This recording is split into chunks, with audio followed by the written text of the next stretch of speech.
আসসালামু আলাইকুম বন্ধুরা, আমি আশিকুজ্জামান আপন। আর আজ আমি আপনাদেরকে দেখাবো যে কিভাবে আপনারা আপনাদের হাতে থাকা স্মার্টফোনটি দিয়েই একটি কিউআর কোড তৈরি করতে পারেন।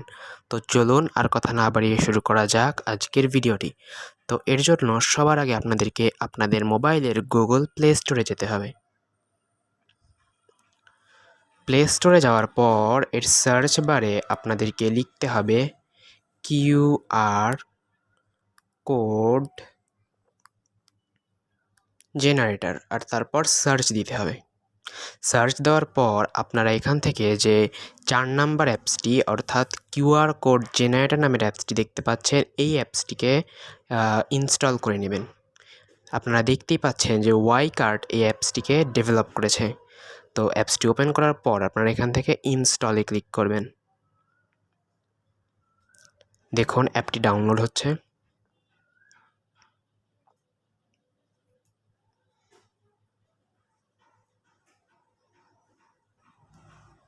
ডাউনলোড হওয়ার পর আপনারা এখান থেকে অ্যাপটি ওপেন করে নেবেন। অ্যাপটি ওপেন করার পর আপনাদের সামনে এরকম একটি ইন্টারফেস চলে আসবে। এখন আপনারা এইখানে উপরের বাম দিকের এই অপশানটি থেকে আপনারা আপনাদের কিউআর কোডের স্টাইল সিলেক্ট করতে পারবেন। আপাতত আমি একটি সাধারণ কিউআর কোডই সিলেক্ট করছি। এর পরের অপশানটি থেকে আপনারা আপনাদের কিউআর কোডের কালার সিলেক্ট করতে পারবেন। এখান থেকে আপনারা চাইলে আপনারা একটি সাধারণ সলিড কালারের কিউআর কোড যেমন তৈরি করতে পারবেন, তেমন একটি গ্রেডিয়েন্ট কালারের কিউআর কোডও তৈরি করতে পারবেন। তো আমি আপাতত একটি সাধারণ ব্ল্যাক কালারের কিউআর কোড সিলেক্ট করছি। এর পরের অপশানটি থেকে আপনারা আপনাদের কিউআর কোডে একটি লোগো দিতে পারবেন।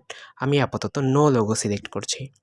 এর পরের এই অপশানটি থেকে আপনারা আপনাদের কিউআর কোডের টাইপ সিলেক্ট করতে পারবেন। যেমন আপনারা কি একটি টেক্সট কিউআর কোড বা একটি ইউআরএল, ইমেল, ফোন, এসএমএস সহ যে কোনো ধরনের কিউআর কোড আপনারা এখান থেকে তৈরি করতে পারবেন। আমি আপাতত একটি সাধারণ টেক্সট কিউআর কোড সিলেক্ট করছি। এখন আপনারা যে লেখাটিকে কিউআর কোডে পরিণত করতে চান সেই লেখাটিকে এখানে লিখে দিন। যেমন আমি এখানে লিখছি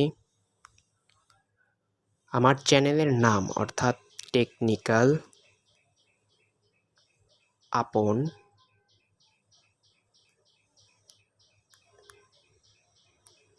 ফরাজি। লেখাটি লেখার পর আপনারা এখানে যে এই প্লে বা রান অপশনটি দেখতে পাচ্ছেন, এই অপশনটিতে একবার ক্লিক করবেন। এই দেখুন আপনার কিউআর কোডটি তৈরি হয়ে গেছে। এখন এই কিউআর কোডটিকে সেভ করার জন্য আপনারা এই উপর থেকে এই সেভ অপশনটি সিলেক্ট করবেন। তারপর এখান থেকে অ্যালাউতে ক্লিক করবেন। তারপর সেভ টু গ্যালারি সিলেক্ট করবেন আর তারপর সেভে ক্লিক করবেন। এই দেখুন কিউআর কোডটি এখন আপনার গ্যালারিতে সেভ হয়ে গেছে। প্রমাণস্বরূপ আমি এখন আমাদের মোবাইলের গ্যালারি ওপেন করে দেখাচ্ছি। অ্যালবামসের মধ্যে রিসেন্ট ফটোসের মধ্যে আমাদের তৈরি করা কিউআর কোডটি চলে এসেছে। এখন আপনারা যদি কিউআর কোডটিকে একটি কিউআর অ্যান্ড বারকোড স্ক্যানার দিয়ে স্ক্যান করেন তাহলে দেখতে পাবেন যেখানে লেখা এসেছে টেকনিক্যাল আপন ফরাজি। তো এভাবে আপনারা খুব সহজেই আপনাদের হাতে থাকা স্মার্টফোনটি দিয়ে একটি কিউআর কোড তৈরি করতে পারেন।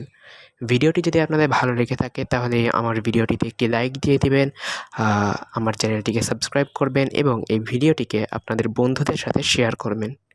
ধন্যবাদ।